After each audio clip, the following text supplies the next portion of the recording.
Hello, नमस्कार, एक बार फिर से स्वागत है।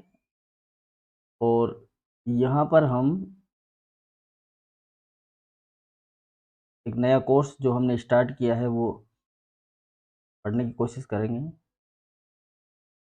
थोड़ा-सा मैं चेक कर लेता हूँ।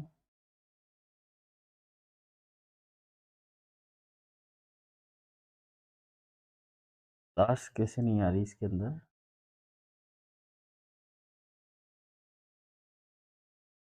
हाँ जी,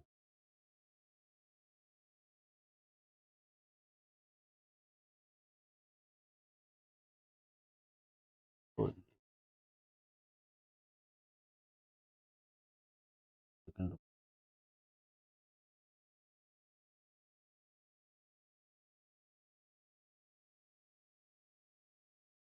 आ गई। चलिए, स्वागत है आप लोगों का। जो भी स्टूडेंट लाइव देख रहे हैं वो कमेंट कर सकते हैं। ओके, चलिए तो शुरू करते हैं हम।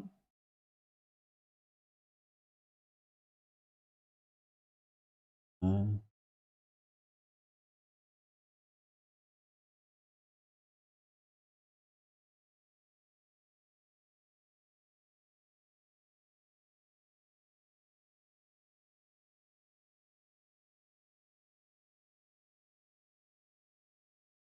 ओके,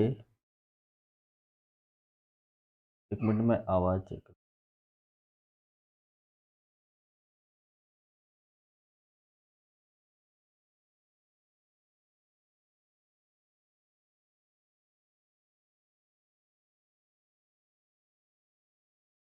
ठीक है, चलिए तो शुरू करते हैं हमारा ये नया कोर्स जो है प्लांट पैथोलॉजी का। एडवांस प्लांट पैथोलॉजी हम बात करेंगे इसके अंदर। पेपर का नाम है paper number 11, advance plant pathology. और इसके अंदर हम आज जो टॉपिक पढ़ने वाले हैं वो है प्लांट पैथोलॉजी का इंट्रोडक्शन। कि प्लांट पैथोलॉजी जो है वो क्या है, पहले हम इसको समझने की कोशिश करेंगे प्लांट पैथोलॉजी को। तो इसका हम इंट्रोडक्शन पढ़ेंगे। तो मैं यहाँ लिख देता हूँ सबसे पहले पॉइंट हमारा, प्लांट पैथोलॉजी इंट्रोडक्शन। ठीक है, ये इंट्रो हम पढ़ रहे हैं आज, पहली क्लास है हमारी ये। और जिन लोगों ने ये कोर्स खरीद रखा है ऑलरेडी, जिन्होंने आज खरीदा है वो सब एक साथ लाइव आ सकते हैं, कोई दिक्कत नहीं है ना। या आप चाहे तो इसे बाद में भी देख सकते हैं, जब भी आपके पास समय है, या आपके पास पूरे 1 साल के लिए रहेगी, आप इसका इस्तेमाल कर सकते हैं। ठीक है, ओके,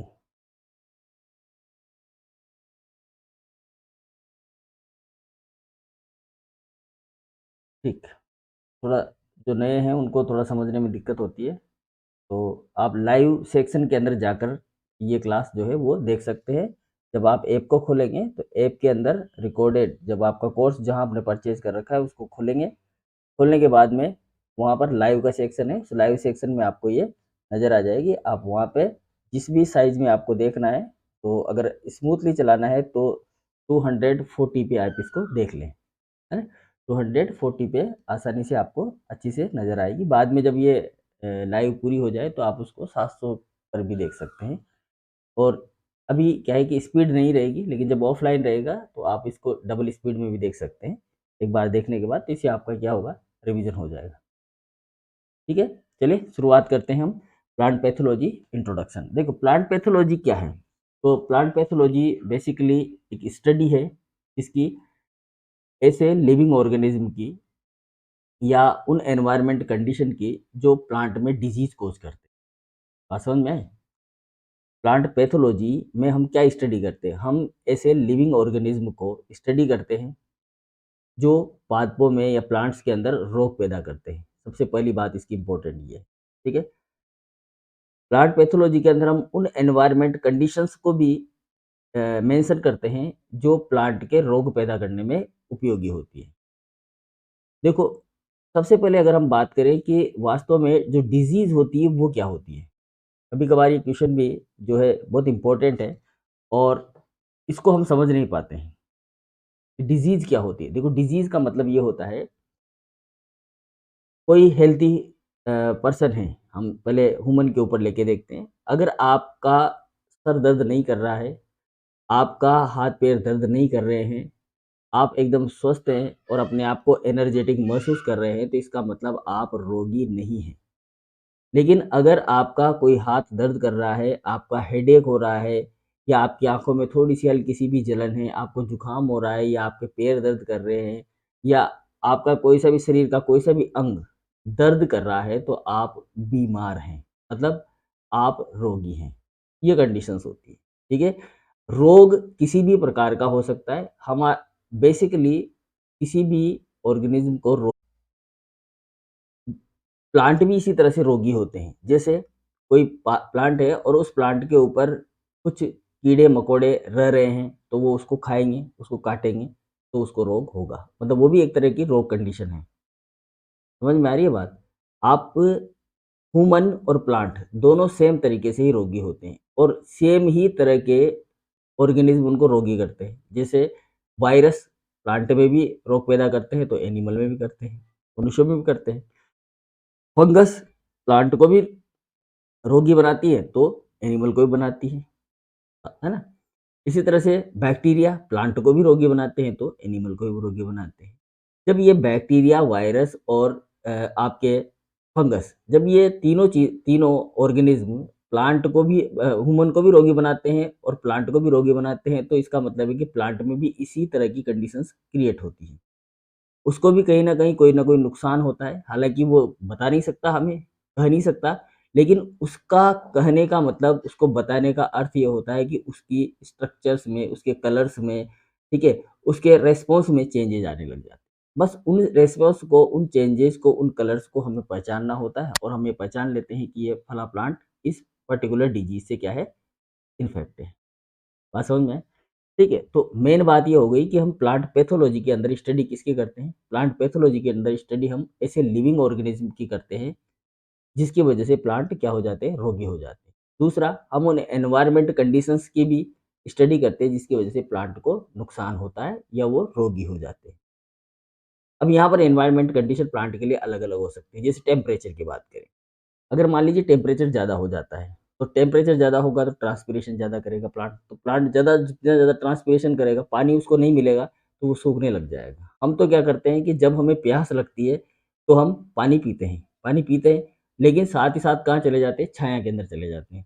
तो वहाँ पर टेम्परेचर हमारा कम हो जाता है, तो हम वापस से अपने आप को अनुकूलित समझ लेते हैं, मतलब अनुकूलित महसूस करते हैं, जबकि प्लांट तो जा नहीं सकता, वो तो वहीं धूप में खड़ा रहेगा।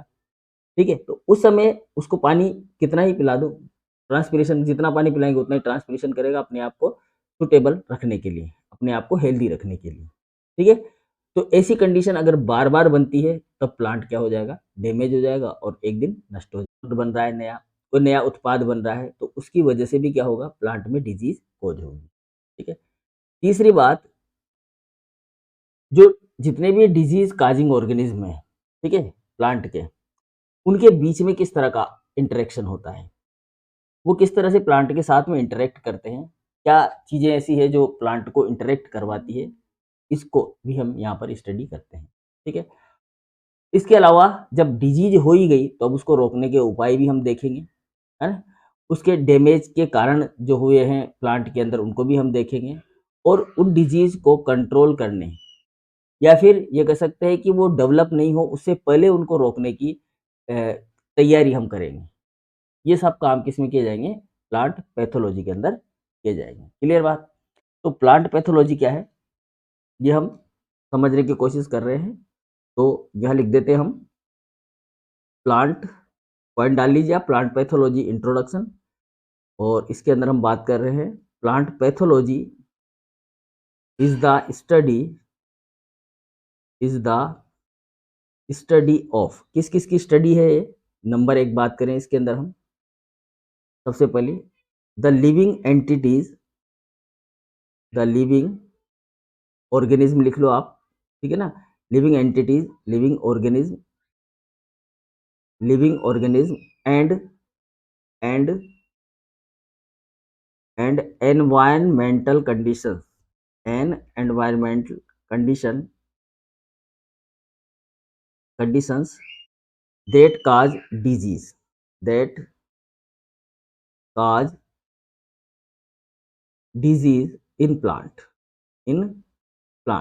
ऐसे ऐसे ऑर्गेनिज्म और एनवायरमेंट कंडीशन जिनकी वजह से क्या होता है, डिजीज होती है प्लांट में, उसकी स्टडी हम यहाँ पर करते हैं। मतलब हम किसकी स्टडी कर रहे हैं, ये बात हम यहाँ पर जानने की कोशिश करेंगे। ठीक है। नंबर दूसरी बात करें हम यहाँ पर कि क्या किया जाता है और प्लांट पैथोलॉजी की स्टडी के अंदर, तो यहाँ पर हम उस मैकेनिज्म को जानने की कोशिश करेंगे जिसके अंदर जो डिजीज प्रोड्यूस करते हैं प्लांट के अंदर, वो फैक्टर किस प्रकार से अपना प्रभाव दर्शाते हैं या वहाँ पर किस तरह के इंटरेक्शन करते हैं, उसको भी हम जानने की कोशिश करेंगे। तो दूसरी बात हमें याद रखनी है, क्या, the mechanism by which these factors produce disease। एक बात इंपॉर्टेंट कि जो इंटरेक्शन होता है इनके बीच में, काजिंग ऑर्गेनिज्म के बीच में किस तरह का इंटरेक्शन होता है, प्लांट जो डिजीज फैलाते हैं उन ऑर्गेनिज्म के बीच में और उन प्लांट्स के बीच में किस तरह का इंटरेक्शन होता है, उसको भी समझने की हम कोशिश करेंगे। ठीक है। इंटरेक्शन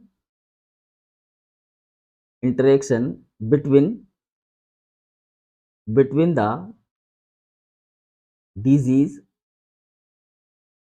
causing एजेंट, जो डिजीज काजिंग एजेंट है, कौन होंगे डिजीज काजिंग एजेंट, यानी कि डिजीज को पैदा करने वाले एजेंट कौन होंगे, वो वायरस, बैक्टीरिया और फंजाई होंगे। ठीक है। And the disease plant. ठीक है।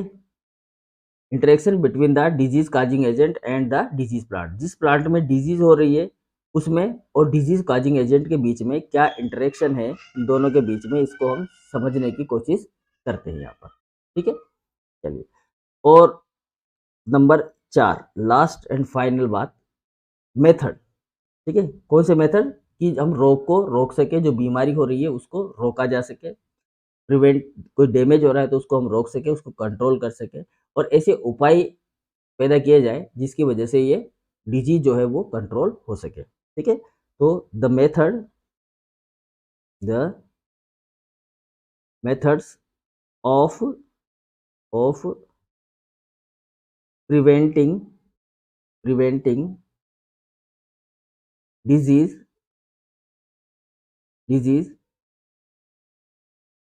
alleviating the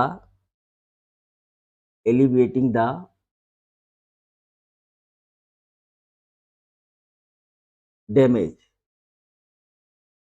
it cause। ठीक है। मतलब ऐसे मेथड जिससे हम डैमेज, जो डैमेज हुआ है उसको क्या कर सके, हटा सके, रिमूव कर सके, एलिवेट कर सके। ठीक है। एलिमिनेशन कर सके, उसको कम कर सके, रोक सके, या कंट्रोलिंग, या फिर हम क्या कर सकते हैं, कंट्रोलिंग ए डिजीज आइदर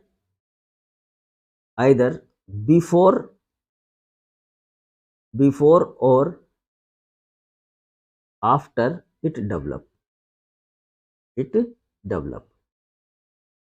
ठीक है। इसके पैदा होने से पहले, या फिर अगर यह हो भी गई है, डिजीज अगर हो भी गई है, तो उस समय, उसके बाद में हम उसको क्या कर सके, कंट्रोल कर सके। ऐसे उपाय हम खोजने की कोशिश करेंगे। ठीक है। It develop in A plant.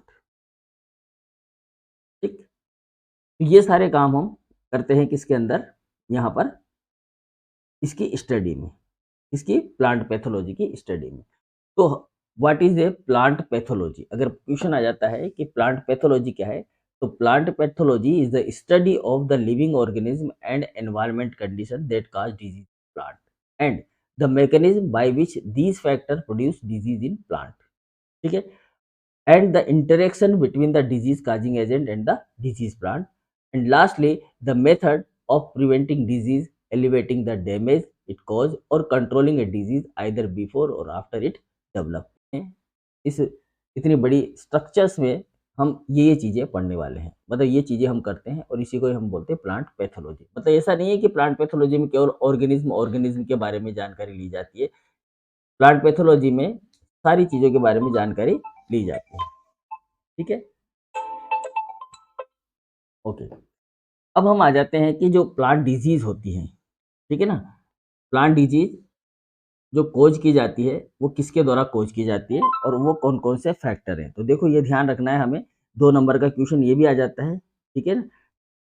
Pathological factor क्या होते हैं, प्लांट पैथोलॉजिकल फैक्टर क्या होते हैं, इस तरह से ना फैक्टर आ जाते हैं। डिजीज फैक्टर क्या होते हैं, डिजीज किनके द्वारा खोज की जाती है, ऐसा क्वेश्चन आ चुका है पहले, है ना। तो यहाँ पर हम पॉइंट डाल लेते हैं प्लांट डिजीज फैक्टर के बारे में ना। Plant disease are caused by, ठीक है ना, plant disease are caused by two factor, 2 factor हैं जिनके द्वारा ये डिजीज जो है खोज की जाती है। वो 2 फैक्टर कौन कौन से हैं, तो फर्स्ट फैक्टर है हमारे पास में बायोटिक फैक्टर, पहला फैक्टर कौन सा है, पहला फैक्टर है बायोटिक फैक्टर और दूसरा फैक्टर है ए बायो,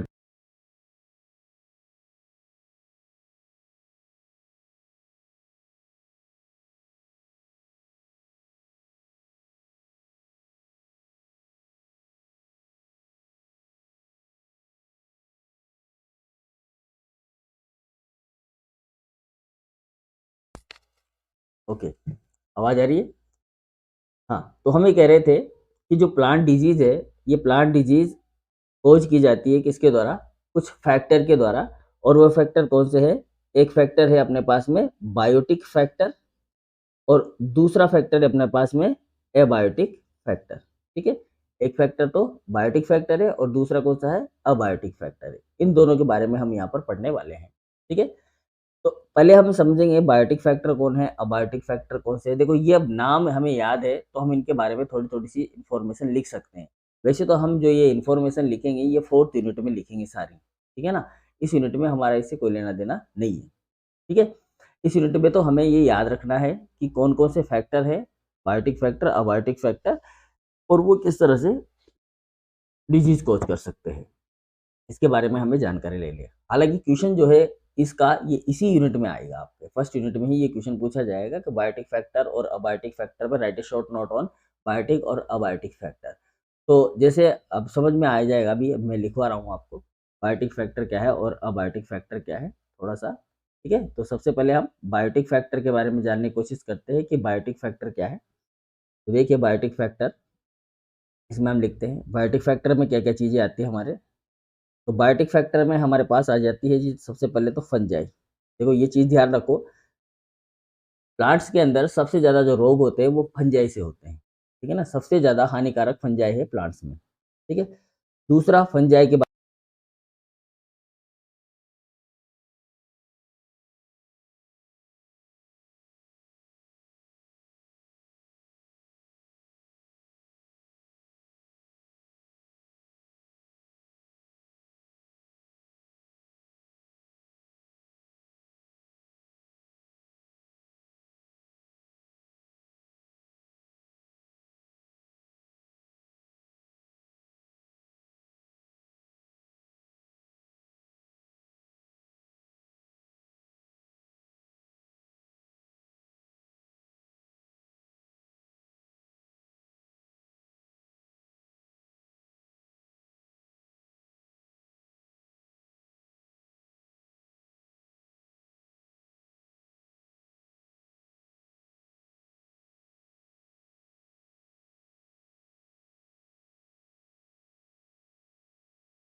हाँ ठीक है।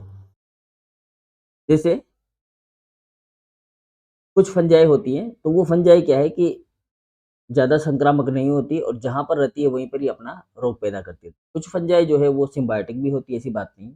तो हम बात करें जैसे फंजाई है, तो वो नॉन इन्फेक्शियस भी होती है और इन्फेक्शियस भी हो सकती है। तो ज़्यादातर ये जो बायोटिक फैक्टर होते हैं वो इन्फेक्शियस होते हैं, नॉन इन्फेक्शियस कम होते हैं, ठीक है। अबायोटिक फैक्टर जो होते हैं वो नॉन इन्फेक्शियस होते हैं, non infectious. Non infectious factor और इन्फेक्शियस फैक्टर का मतलब होता है कि अगर संक्रमण रोग का संक्रमण एक से दूसरे में हो रहा है, दूसरे से तीसरे में हो रहा है, तो इसको हम बोलते हैं इन्फेक्शियस। और अगर वो उसी के अंदर हो रहा है, उसी के अंदर है, तो नॉन इन्फेक्शियस, ठीक है ना।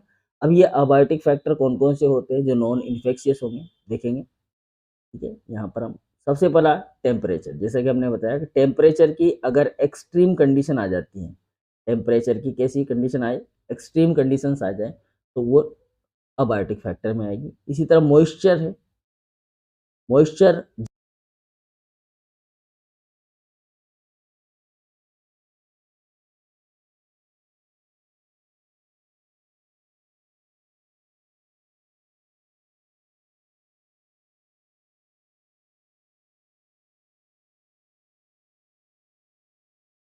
ये तो मुझे ऐसा लग रहा है कुछ गड़बड़ है इसमें, है ना। वॉइस बार बार डिस्कनेक्ट हो रही है और अगर इसमें समस्या है तो हम देखते हैं।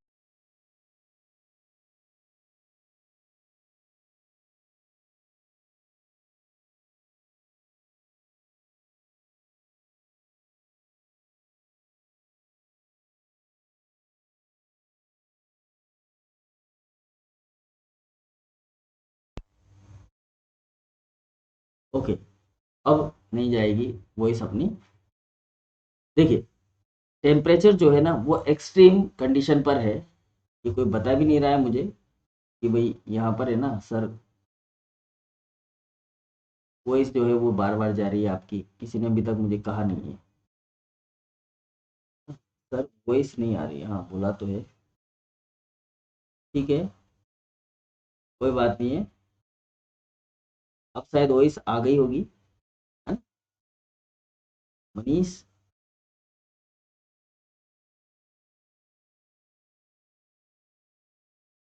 ठीक है, तो मुझे लगता है इसमें वॉइस की प्रॉब्लम की वजह से हमने इस क्लास को सही तरीके से, मुझे ध्यान नहीं रहा भाई, ठीक। तो दोबारा से मैं ये क्लास चलाऊंगा, वापस दोबारा से ये क्लास चलेगी। अभी मैं थोड़ी देर में इसको चलाता हूँ, एक बार मैं चेक करूंगा क्या हुआ है, क्या गड़बड़ हुई है ना। तो पहले हम देख लेते हैं, एक बार दोबारा से पढ़ देंगे क्या दिक्कत है ना। तो लाइट की एक्सट्रीम कंडीशन हो सकती है। दूसरी बात, न्यूट्रिएंट की एक्सट्रीम कंडीशन हो सकती है, न्यूट्रिएंट कम हो जाए किसी मृदा के अंदर, तो न्यूट्रिएंट की एक्सट्रीम कंडीशन हो सकती है। पुअर सोइल हो सकती है वहां पर, पुअर सोइल। पुअर सोइल का मतलब है कि सोइल के अंदर एसिडिटी और एल्किलिटी दोनों बढ़ सकती है, उसकी टेक्सचर बढ़ सकती है, टेक्सचर में प्रॉब्लम हो सकती है, ठीक है ना। सोइल की एसिडिटी, एसिडिटी या फिर एल्किलिटी, एल्किलिटी है ना, जिसको हम साल्टी बोलते हैं, एल्किलिटी हो सकती है। और तीसरी चीज यहाँ पर क्या है कि टेक्सचर में भी प्रॉब्लम हो सकती है। जैसे कि टेक्सचर से मतलब है कि पीबल्स जो है वो बड़े हो जाए, उनके जो कण हैं उनमें जगह ज़्यादा हो, तो पोरोसिटी बढ़ जाएगी, इस तरह की इसको बोलते हैं टेक्सचर, ठीक है ना। या मृदा के कणों का साइज बड़ा हो जाए, ये सब टेक्सचर में है। इसके अलावा पेस्टिसाइड टॉक्सिसिटी हो सकती है, जो हम पेस्टिसाइड इस्तेमाल करते हैं, पेस्टिसाइड, सॉरी, पेस्टिसाइड की टॉक्सिसिटी हो सकती है, पेस्टिसाइड टॉक्सिसिटी ये हो सकती है। इसके अलावा एयर पोल्यूशन, एयर पोल्यूशन ये भी रोग पैदा करते हैं, ठीक है ना। तेज तूफान आ रहा है, उसे भी पेड़ पौधों के तने, टहनियाँ ये टूट जाती है, उसको बोलेंगे हम स्ट्रॉन्ग विंड। अगर स्ट्रॉन्ग विंड्स आती है, ठीक है, समझ में आ रही। और जो हम पेड़ पौधे उगाते हैं उसमें हम सही तरीके से उसको नहीं उगा रहे हैं, उसको हम बोलते हैं इम्प्रॉपर कल्चर प्रैक्टिस। वो भी हो सकती है। इम्प्रॉपर कल्चर प्रैक्टिस, ठीक है, ये भी यहाँ पर क्या कर सकती है, रोग पैदा कर सकती है। समझ में आ गई? इम्प्रॉपर कल्चर प्रैक्टिस भी रोग पैदा कर सकती है।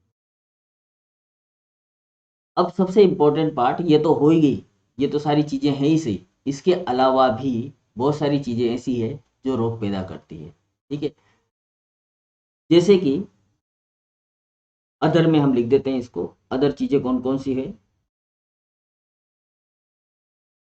दूसरे कारण कौन से हैं जो प्लांट्स के अंदर डिजीज कोज करते हैं। जैसे कि कंपटीशन, कंपटीशन कंपटीशन का मतलब है कि दो प्लांट एक जगह पर खड़े हुए हैं, तो एक प्लांट, जैसे ये प्लांट है यहाँ पर ये खड़ा हुआ है, तो इसके साथ एक और प्लांट खड़ा हुआ है, तो इस एनवायरनमेंट में जो भी मटेरियल होगा वो ये लेगा, इस एनवायरनमेंट में जो भी मटेरियल होगा वो ये लेगा। लेकिन कभी कभार क्या होता है कि ये प्लांट जब इसका मटेरियल खत्म हो जाता है तो वो दूसरे के एरिया में अपनी जड़ों को डाल देता है, दूसरे के एरिया में अपनी जड़ों को फैला देता है और उसका मटेरियल भी लेना शुरू कर देता है। तो ये हो गया कंपटीशन, ठीक है। तो जाहिर सी बात है ये भी इसी तरह से काम करेगा तो ये प्लांट ऐसे पदार्थ प्रोड्यूस करेगा जिससे ये प्लांट क्या हो सके, डैमेज हो सके, और ये भी इस तरह के प्लांट प्रोड्यूस करेगा, ठीक है। तो ये हो रहा है कहलाएगा कंपटीशन। तो इसमें क्या होगा, एक मर जाएगा एक बच जाएगा। इसके अलावा खरपतवार, जो वीड्स होती है वो भी पादपों में रोग का कारण बनती है। इसके अलावा इंसेक्ट अटैक, देखो हमने अभी यहाँ तक यहाँ बायोटिक फैक्टर में इसकी बात नहीं की थी, इसको हम अदर लेके चल रहे हैं। इंसेक्ट अटैक, ये इंसेक्ट अटैक जैसे कि टिड्डी, अभी थोड़े दिनों पहले टिड्डी आई थी, ठीक है ना। तो टिड्डी प्लांट में रोग तो पैदा नहीं करती है लेकिन प्लांट को नष्ट जरूर कर सकती है। तो प्लांट को नष्ट कर सकती है तो वो हानिकारक है, तो इसलिए हमने उसको अदर फैक्टर के अंदर रखा है। इसी तरह मानव भी है मेन। जब आप खेत के अंदर जाते हैं, किसान आपने देखा होगा, जब उसको पानी देना होता है या कुछ और काम करना होता है या अपना जो फव्वारा बदलना है, तो वो क्या करता है, खेत में जब घुसता है तो वो ये थोड़ी देखता है कि एक प्लांट मेरे पैर के नीचे आ रहा है, दूसरा प्लांट मेरे पैर के नीचे आ रहा है या नहीं आ रहा है, ठीक है। वो तो जाता है और बदल के वापस आ जाता है। उसमें कितने प्लांट खत्म हुए ये उसको पता नहीं, वो चाहता भी नहीं है कि मैं इनको देखूँ कि 4 प्लांट मेरे खत्म हो गए, कोई बात नहीं, मेरे पास तो लाखों की संख्या में प्लांट, 4 खत्म हो गए तो क्या हुआ। लेकिन उस प्लांट से पूछो आप, वो तो खत्म हो गया ना। तो मानव भी एक प्रकार से उसको खत्म करने में लगा हुआ है, मतलब लगा हुआ है क्या, वो भी एक कारक है इसमें। इसके अलावा एनिमल, जानवर जो होते हैं वो क्या करते हैं, अगर किसी के खेत में घुस गया तो ऊपर ऊपर से उसको खा जाएगा, तो जहाँ मेरिस्टेमेटिक टिश्यू है वो उसका खत्म हो जाएगा, वो आगे नहीं बढ़ पाएगा, ग्रोथ नहीं करेगा। तो ये प्लांट की ऐसी कंडीशन होंगी जिसमें प्लांट क्या हो जाएगा, बीमार हो जाएगा, ठीक है जी। बात समझ में आ गई आपको? तो ये था हमारा एक छोटा सा इंट्रोडक्शन। अभी मैं इस क्लास को एक बार फिर से देखता हूँ, अगर पूरी क्लास सही से है, वॉइसेबल है, ज़्यादा कुछ गड़बड़ नहीं है तो दोबारा नहीं आएगी, और अगर गड़बड़ है तो हम दोबारा से फिर से इसको पढ़ रहे हैं आधे घंटे के लिए, कोई दिक्कत नहीं है। 30 मिनट की क्लास है अपनी, ये 31 मिनट की क्लास हुई है, इतना ही टाइम दोबारा से आपको एक बार फिर से लगेगा। अब थोड़ा सा ये क्या है, थोड़ा टेक्निकल इशू हो गया क्योंकि माइक जो है वो चार्ज नहीं था, मैंने ध्यान नहीं दिया इस बात पे, है। ठीक है, okay, thank you for watching.